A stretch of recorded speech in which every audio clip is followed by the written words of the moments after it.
Shabbat Shalom para todos presentes aqui. Estamos mais a um café da manhã com a família Rodrigues a cada Shabbat, a cada ano, a cada momento. E aí estamos com o senhor Yaron, Esdras, Atos, com todos presentes aqui. E aí, senhor Yaron, o que manda? O que você fala conosco? Espera. Vamos esperar ele acabar de tomar o café. Ele está comendo pão. Ele engoliu o pão, isso, parabéns. E aí, o que manda, senhor Yaron? Shabbat Shalom a todos. Shalom. Essa semana está sendo ótima. Essa semana foi muito calorenta. E eu cortei o cabelo. Cortou o cabelo? Não tô se cortou o cabelo. E os filmes? Como andam os filmes? O que está para se estrear agora vai ser o Homem-Formiga mesmo. Formiga? O Homem-Formiga 3. E a Marvel soltou spoiler no trailer. E o Homem-Formiga provavelmente ele vai morrer nesse filme. O Homem-Formiga. Então não vai ser um bom filme, né? Pois é. E mais alguma informação nova? Nenhuma até agora. Uma boa vida e um bom Shabbat. Uma boa vida e um bom Shabbat, senhor Yaron. Senhor Atos Baruch, o que manda para essa semana, para esse ano? Bom dia, Shabbat Shalom pra todo mundo. Eu tô bem, né, pra responder essa pergunta, a semana tá ótima. Semana bem cheia de calor e tal. Mas enfim, vamos falar um pouco da história da semana, da história da educação, como a gente estava continuando. Avançando muitos anos depois da Grécia Antiga até no período da Revolução Industrial, do período quando iniciou as ideias do socialismo e tudo isso. Quando na Europa, naquele período da Europa da Revolução Industrial, estava cheio de ideologias, iluminando o mundo todo. O Brasil não foi uma exceção. Desde a queda da monarquia, em 1889, o Brasil foi um espaço para várias ideologias europeias serem implantadas aqui no Brasil. Uma delas foi do Karl Marx, que criou o socialismo, né? O Karl Marx ele tinha a seguinte visão sobre a educação na sociedade, da humanidade. Responder duas perguntas: quem nós somos e qual é o nosso objetivo? A humanidade fez essas duas perguntas há mais de 5.000 anos. E o Karl Marx achava que o Estado, ou seja, o governo, deveria responder essas perguntas para a pessoa em sala de aula, ou para os pais, mas porém com a intervenção do governo. Então assim, isso abriu muito, não somente, mas deixou as ideologias do socialismo se abrangeram muito para os alunos de sala de aula a partir dessas duas perguntas. Com isso começou as doutrinações, como a gente já conhece. E, em certa parte, foi até um pouco bom, porque deixou a sala totalmente organizada, mas a outra, a sala de aula, ou seja, o professor ensinando, ele passa a sua doutrina marxista para os alunos, o que forma uma sociedade, uma sociedade que só questiona, mas não faz e não quer ser lógica. Por exemplo, o Karl Marx ensinou 1 mais 1 pode ser que seja 2, e fica filosofando, mas não, tem que ser racional, se 1 mais 1 é igual a 2, ponto, entende? Aí, ficar filosofando demais com uma coisa racional, não querer ser lógico, você nunca vai chegar na conclusão certa, entende? Então assim, começou por aí as ideologias, as ideias marxistas, não só no Brasil, mas principalmente em toda a América Latina, porque toda a América Latina, do norte-americano, são países com políticas frágeis na educação, na economia, são políticas frágeis, e meio que se aproveitaram disso. Semana que vem a gente dá a nossa outra continuação. É isso. Bom Shabbat bom pra todo mundo. Perfeitamente, senhor Atos Baruch, um ótimo café da manhã. E aí, senhor Esdras Vinícius, o que você tem a nos falar também no transcorrer desse ano, dessa semana? A nossa gatinha está miando aqui, para quem não sabe, é a Biscoita, olha lá. Ela quer sair. Pois não, agora que ela roubou a cena, vamos voltar para o Esdras Vinícius. Fala aí, Esdras. Shabbat Shalom pra todo mundo. Como todo mundo já falou, mas eu vou falar, que semana quente. Meu Deus, odeio calor. Se bem que ontem choveu, então deu pra esfriar um pouco. E assim, é uma semana que a gente primeiramente está com o Fórum Econômico Mundial acontecendo, né, comandado pelo terrível Klaus Schwab. Né? E a gente já teve. Não foi gafe, a gente sabe que é o nível. Meu Deus. Ela tá pulando ali na porta, literalmente. Mas bom. A gente sabe que aquelas gafes, como eles estavam dizendo, de 120 milhões de pessoas no Brasil passando fome, de falar que não, eu sou totalmente contra um produtor que não vai contra a minha agenda, que vai contra a minha agenda. A gente sabe que aquilo ali não é uma simples gafe econômica, política. A gente sabe que aquilo ali é realmente o nível da pessoa que é baixo. Nesse caso a gente tá falando de Haddad e de Marina. E assim, é complicado, porque a gente trocou Guedes, a gente trocou uma galera realmente entendida do assunto por esse povinho que faz política da maneira como eles bem entendem, é bem freestyle, né? Eles adoram freestyle. Agora a gente também tem outra coisa muito boa, o pobre agora será rico. Por quê? Porque ele vai pagar imposto de renda igual rico. Você que ganha até R$1.500, prepare-se para pagar imposto de renda. O Brasil indo cada dia mais para o buraco e a gente tá nele. Fazer o quê?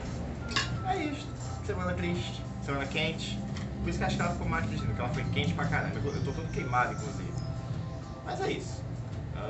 No geral, tente se cuidar porque vamos precisar de muito cuidado no futuro próximo. E é isso. Shabbat Shalom, Sr. Éder, obrigado pelas informações. Vou dar uma palavrinha com os senhores. E Regiane, você dá só um bom dia e depois vai continuar com a sua parte do vídeo. Bom dia, Shabbat Shalom, sejam bem-vindos ao nosso canal. Se você ainda não é inscrito, por favor, se inscreva. Até mais. Até mais. Daqui a pouco eu estou com os senhores. Shabbat Shalom a todos aí presentes. Mais um café da manhã com todos aí. Nesse Brasil grande. Esse Brasil é muito grande. E vocês que estão nos assistindo aí em qualquer lugar do mundo, nós somos brasileiros, estamos participando de um café da manhã.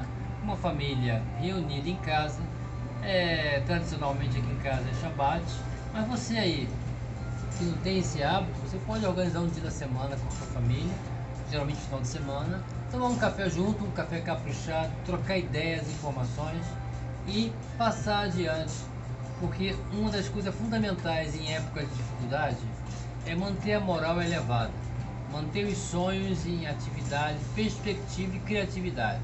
Isso faz com que você continue. Senão, uma das perguntas que é feita, por que as pessoas na China se jogam no prédio? O principal motivo é falta de perspectiva. Há demais variações de assuntos que levam a pessoa a se jogar de um edifício. Então a pessoa perde a perspectiva e tira a própria vida. Isso também está começando a acontecer aqui pelo Brasil, na verdade pelo mundo todo. Perdeu a perspectiva, perdeu a referência de como avançar, de como continuar. Por isso que a Torá e a Bíblia entra aí no âmbito de manter a perspectiva, manter a atividade, manter as ideias ativas. Se alguém falar que um sonho teu, uma ideia tua é totalmente absurda, descabível, a questão não é o sonho ser realizado, mas o sonho de ser sonhado. E isso faz você se movimentar e você galgar alguns quilômetros. Então, não permita que retirem sua perspectiva. Qualquer coisa. Isso vai te manter bem ocupado, bem vivo. E vai cavar vários poços, vai tirar boas águas doces que vai te refrescar esse deserto. Nenhum deserto dura para sempre. A todos vocês aí, um ótimo Shabbat, um Shalom para todos e um bom descanso na semana. Shalom. Olá, então, a porção da semana. Se você está nos assistindo, por favor, curta. Se você gostar, compartilhe e se inscreva em nosso canal caso você ainda não seja inscrito. Sejam bem-vindos ao canal Na Beit, onde a família Rodrigues grava todos os sábados, né, um pouquinho de informação. Aí tem entretenimento, de cinema, tem história, temos um pouquinho de relatos bíblicos, conselhos e eu trago uma pequena um spoiler do que é a porção da semana, que é conhecido como Paraxá. Derramou um pouco de chá aqui, mas não tem problema, eu vou seguir gravando assim mesmo. Bom, a porção dessa semana é a porção de Vairá.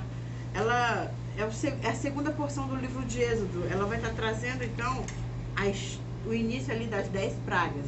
Mas antes, né, é colocado uma coisa intensa sobre Moisés ter falado algo bem antes das pragas, que ficou assim, o poder da palavra, né, o poder da fala. Essa paraxá, ela traz isso.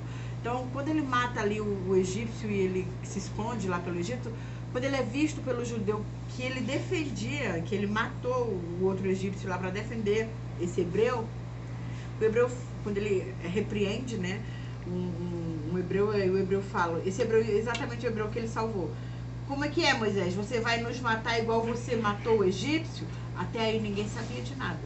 E Moisés usa a fala e fala, poxa, todos já sabem.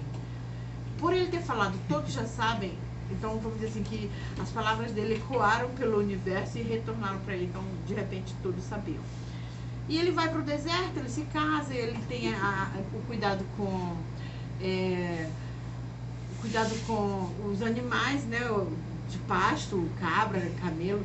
E quando o Eterno fala com ele, o Eterno percebe que Moisés mudou a perspectiva. Moisés percebeu ali, em meio ao deserto, tendo passado muitos anos, ele entende que a fala dele mudou. O Eterno percebe isso em Moisés, que a perspectiva de Moisés sobre o poder da fala havia mudado e Moisés já não falava mais coisas negativas. Moisés então passava a falar apenas coisas positivas. Porém, quando o Eterno convida lá para dentro da gruta, ele fala que, mas eu não sei falar, eu sou pesado, minha língua é pesada. E o Eterno então informa para Moisés que Arão vai com ele. E quando eles descem para o Egito, né, tem uma coisa que acontece que o Eterno fala, você vai provar o seu poder. Você vai provar o meu poder, aliás. Você vai mostrar uma arte, você vai mostrar para o faraó que eu transformo essa vara que você tem em uma serpente. E aí quando ele chega aqui e se apresenta para o faraó vê e desdenha do Eterno, do poder do Eterno ali. Meus magos também fazem isso. E eu não vou libertar o seu povo. Fora daqui. O faraó fala isso.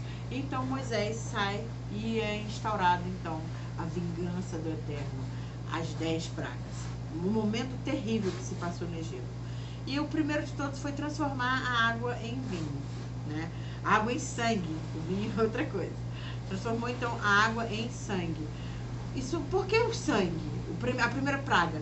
Porque o Eterno queria vingança. 40 anos antes, o Egito jogou crianças no Nilo. Lembra que Moisés, quando ele foi jogado dentro, foi colocado num cestinho para ser resgatado e tal? Porque os soldados do faraó daquela época jogavam as crianças no Nilo. E agora chegou a hora da vingança do Eterno, transformando então toda a água, inclusive de recipientes, em sangue. Foi uma coisa terrível. Passaram-se alguns dias, vieram as pragas das rãs, que eram terríveis, fediam. Elas saíram da água porque a água estava ruim, estava contaminada, então elas não conseguiam sobreviver numa água de sangue, né? Uma água que tinha virado sangue. Depois vieram os piolhos em seguida, essa é a terceira praga. Na sequência, a quarta praga, vieram então os animais selvagens. E morte dos animais foi a quinta praga.